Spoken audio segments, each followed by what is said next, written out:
Denmark. What did you say? Denmark? Denmark. Yes. Good answer. Who knows how old Lego company is? Well, so Lego for me not only is a European company, but it also represents a little bit the theme of the day, because Lego is a pretty old company. It has been founded by Oleg Kirk Christiansen about 80 years ago.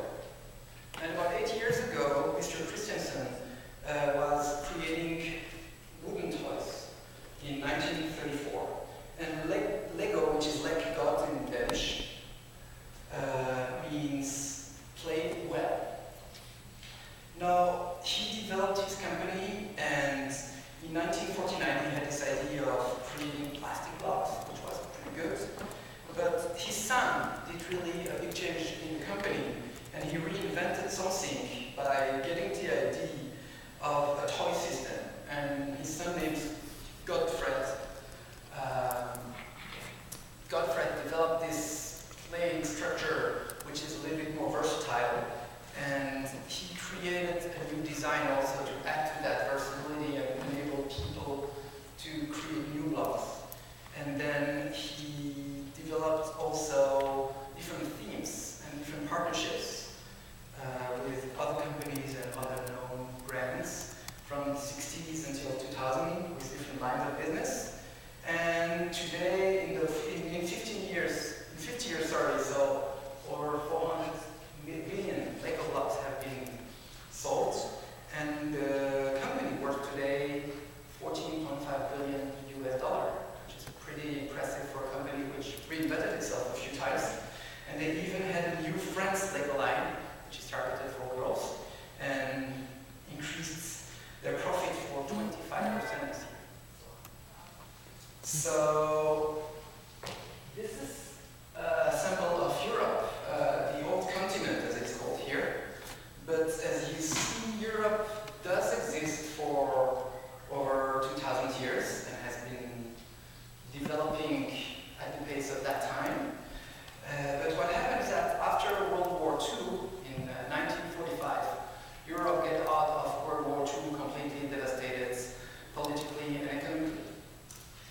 The US did play a big role into the reinsertion and rehabilitation of Europe. And in the 1950s, there were a few initiatives in order to grow Europe. And some of the initiatives were about collaboration and increased participation of different European countries, and asking from some European countries to give up part of their rights as sovereign countries and provide it to what they called, for those who were this morning, the supranational entity, with a Robert Schuman talk on the 9th of May 1950. And it led in 1957 to the Treaty of Rome, 55 years ago. That was the creation of the European Economic Community. And that community evolved for the good of peace, prosperity, and stability. And a few other treaties were signed, like the Treaty of Schengen and the Treaty of Maastricht. And they created eventually the European Union, which I call the granddaughter of that old Europe. Now, the European Union is just 20 years old. Think about 20 years, or even 60 years in the American history. You see that you don't have that mature country. You have actually, I didn't put it here, but I looked at a map of the US after 60 years, and only half of the US, the actual US, was United States. The other one were different type of entities, partnerships, or were not at all part of the Union. So in 1993, the EU was created. The EU is not a government, it's not an association of states. It is not replacing the 27 member states. But those states voluntarily gave a part of their power, as I said, and they created a unique market, which is more efficient than all those states just taken separately. The member states work together, and they have a collective interest through those European Union institutions, which are described in a few moments, and they administer their certain powers jointly. The EU is supporting and coordinates or complements the action of those states. So why does it really matter to us in the Bay Area, a few thousands of miles from here? Because as Bart said, the Council of the Netherlands, those 27 countries taken together create the biggest single market in the world. They have a GDP which is the size of China and Japan together. The GDP purchase capacity is also the biggest in the world, about 20% of the worldwide GDP. There is in different regions GDP per capita which changes from $50,000 to almost $100,000 per head, which is pretty impressive.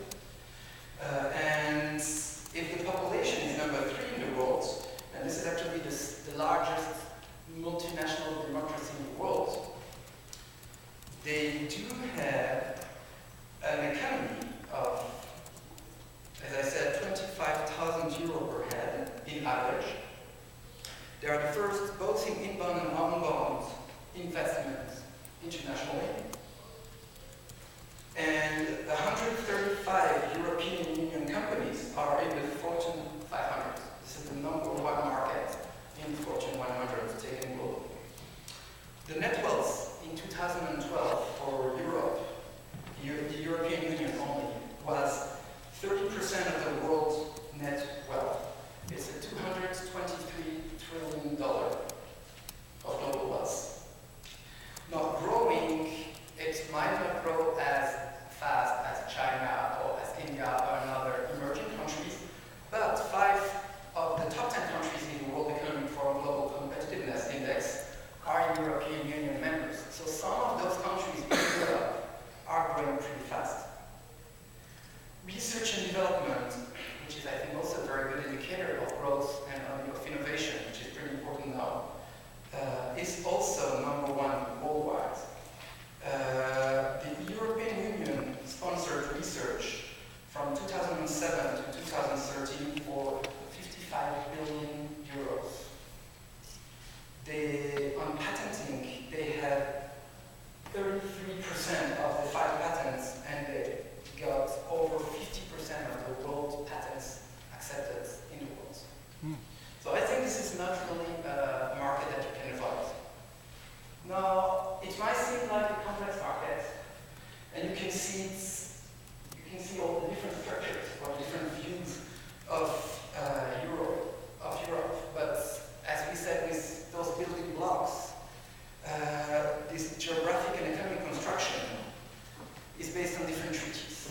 Now, there are various treaties that we can talk about, and I chose to talk about the EU structure, not because this is the only one, because this is the most integrated and the one which really created this unique market.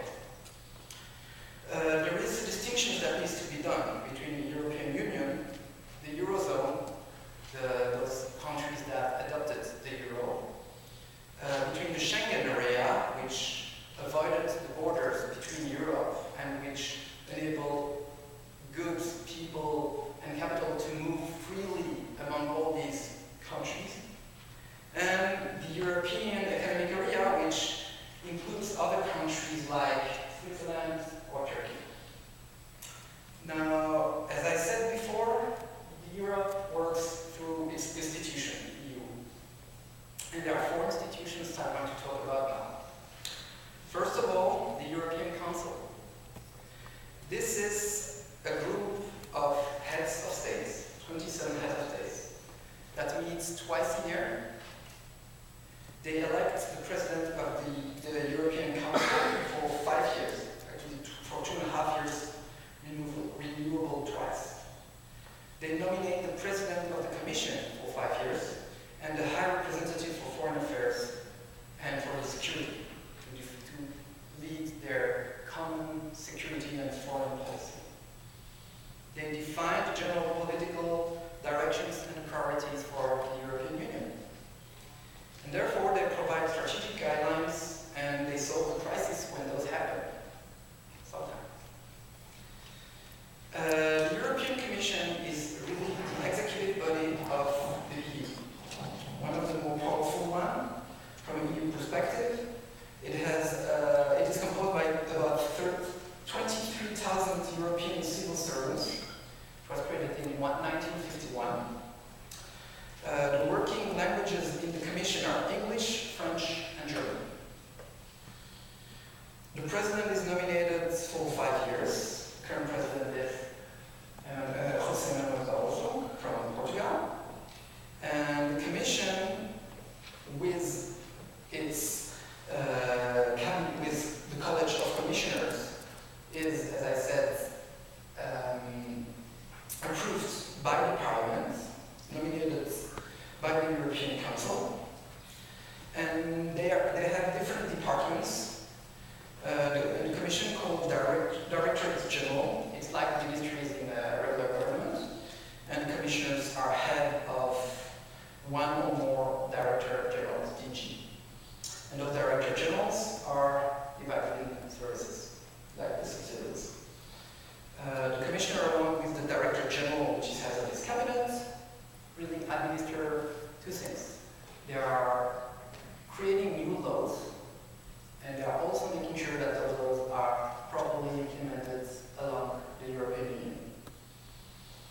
They also need to answer to the Parliament for any questioning that the Parliament has. It also manages and implements the budget, in addition to the policies of the Euro, and it supervises expenses which are related to those policies. It represents the EU internationally, so for example, the delegation of Washington, D.C. is the official representation of the European Union for the US, and it can negotiate directly with non-member states to matter under the EU jurisdiction. And we'll probably talk a little bit more about that when we talk about the free trade agreement, which is under discussion for now between the US and Europe. Now, the European Parliament is one of the largest democratic body in the world. It's actually the second one. It has 754 members voted by the citizens, which represent the EU citizens. They go to elections every 5 years and choose for a representative from their country to be a member of the Parliament. It has the same function and the budgetary power as the Council, which represents the different governments, but it also has power on the Commission, which approves the President of the Commission and approves or rejects the Commission as a whole. Now, the last one is the Council of the European Union, which is different than the European Council. You can see those in the middle. The Concilium, which is the Council of the European Union, is really creating the laws, approving the laws. And it represents the member of state governments.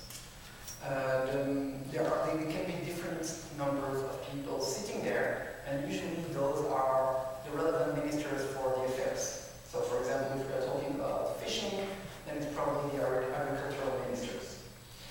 There is a presidency trio, which is 3 members of the European Union who are co-presidents, and each one is the head of presidency for 6 months. Currently, it's the Irish one for another few weeks. And with Lithuania and Greece, Italy will replace Ireland for the second semester of 2013. So, just to make it a little bit more simple, the Commission can propose a law, then the law is sent jointly to the Parliament and the Council of the European Union, and when both of them approve it, the law is efficient and binds the countries of Europe.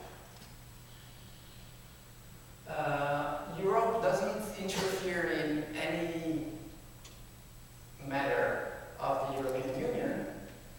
They do have exclusive jurisdiction, which is about customs, commercial policies, and competitivity,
Now, EU doesn't control the foreign policy or the defense policy.